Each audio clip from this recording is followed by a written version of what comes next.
श्री डोंगरे जी महाराज ने तत्वार्थ रामायण में राम और श्याम भगवान कृष्ण की दोनों की तुलना की एक तरह से।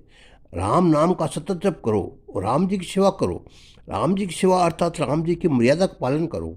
राम जी की मर्यादा का पालन करोगे तो तुम्हारे मन का रावण अर्थात काम मरेगा। तुम्हारे मन का काम मरेगा तो श्री कृष्ण परमात्मा आवेंगे। श्री राम के पीछे ही श्री कृष्ण आते हैं। भागवत में श्री रामचरित्र के कहने के उपरांत ही श्री कृष्ण चरित्र का वर्णन किया है। रामचंद्र जी का वर्णन रामायण में विस्तार से किया हुआ है होने पर श्रीमद् भागवत में उसका संक्षेप में वर्णन किया गया। कारण यह है कि जो श्री राम जी चंद्र जी की मर्यादा का पालन करता है उसको ही कन्या मिलता है। रावण को अर्थात कामनाओं वासना को मारे वही श्री कृष्ण लीला का दर्शन कर सकता है। वासना दो प्रकार की होती है, स्थूल और सूक्ष्म। इंद्रियों में रहने वाली वासना स्थूल है और मन में बुद्धि रहने वाली वासना सूक्ष्म है। संतों का धर्म जीवन में उतारने से स्थूल वासना का तो नाश हो जाता है, परंतु मन बुद्धि में रहने वाली सूक्ष्म वासना का नष्ट नहीं हो सकता। सूक्ष्म वासना का नाश तो श्री राम श्री कृष्ण करते हैं। श्री रामचंद्र जी सूर्य वंश में प्रकट हुए और श्री कृष्णचंद्र जी चंद्रवंश में प्रकट हुए। चंद्र मन के मालिक है और सूर्य बुद्धि के। मन बुद्धि में रहने वाली सूक्ष्म वासना का तभी विनाश हो पाता है जब श्री राम श्री कृष्ण की आराधना में करने में आओ। वासना का पूर्ण क्षय तब हुए बिना मोह का नाश होता नहीं और मोह का नाश हुए बिना मुक्ति मिलती नहीं। मन में सूक्ष्म मल का नाश हो तभी मन मरता है। मन मरे, मन में श्री राम कृष्ण मिल जाए तो मुक्ति मिलती है। आत्मा तो नित्य मुक्त है। मुक्त तो मन को करना है। बंधन मन को बांधते हैं। मन के बंधन का आरोप अज्ञान से आत्मा अपने ऊपर ले लेता है। इस अज्ञान से ऐसा समझता है कि मुझे किसी ने बांधा है। श्री रामचंद्र जी बाली की पत्नी तारा को ज्ञान देते हैं।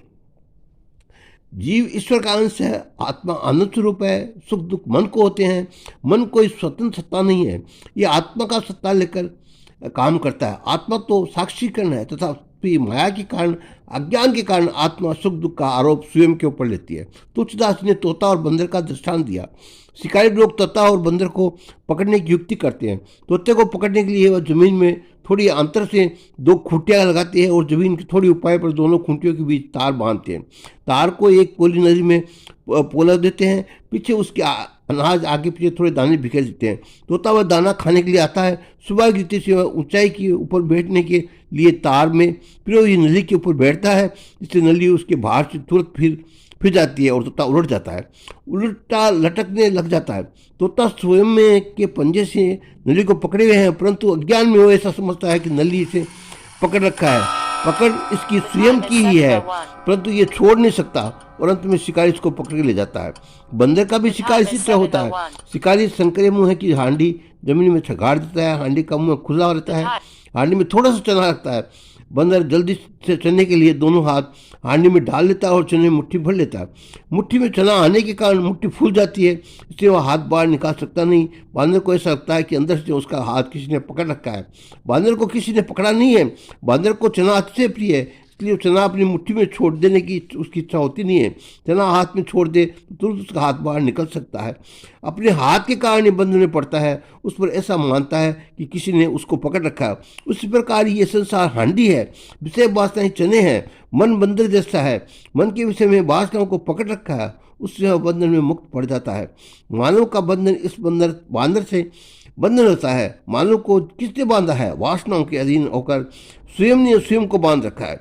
ईश्वर के साथ एक होना, परंतु मन बुद्धि में रहने वाले सुख वासना प्रभु मिलन में विघ्न करती है। मानव का लक्ष्य परमात्मा में मिलना है, ईश्वर के साथ एक रूप होना है। उसके लिए बुद्धि में भी वासनाओं का विनाश करता है।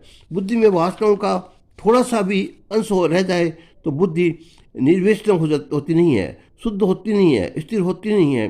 बुद्धि को निर्वसन करने के लिए, शुद्ध करने के लिए, स्थिर करने के लिए एक मन के मालिक को चंद्र की और बुद्धि के मालिक को सूर्य की आराधना करनी आवश्यक है। श्री राम न आवे तब तक श्री कृष्ण आते नहीं है। भागवत में मुख्य कथा श्री कृष्ण के होने पर भी पहले श्री राम जी पधारे हैं और श्री कृष्ण पीछे पधारे हैं। मनुष्य राम जी की मर्यादा का पालन करे तो श्री कृष्ण निराकार इसे समझ में आता है। मनुष्य को थोड़ी संपत्ति मिले, थोड़ा अधिकार मिले, उससे मर्यादा भूल जाता है। राम जी के मर्यादा का पालन ही राम जी की उत्तम सेवा है। राम जी को पधार ना होता हो, राम जी को मर्यादा का पालन करो। राम जी न पधारे तब तक श्री कृष्ण आते नहीं। जो वेद की शास्त्रों के में मर्यादा का बराबर पालन करते हैं उन्हीं का मन शुद्ध होता है। उन्हीं को पीछे प्रेम भक्ति का रंग लगता है। इसलिए मर्यादा पुरुषोत्तम की लीला पहले वर्णन की गई है, पुष्टि पुरुषोत्तम पीछे आए हैं। उदाहरण के तौर पर मास्टर जी पहले सरल अक्षर पढ़ाते हैं और जटिल अक्षर पीछे पढ़ाते हैं। ये डोंगरी जी महाराज अपनी तत्वार्थ रामायण में बता रहे हैं। आगे का मैं आपको जब तक बताऊँ। जय सिया राम।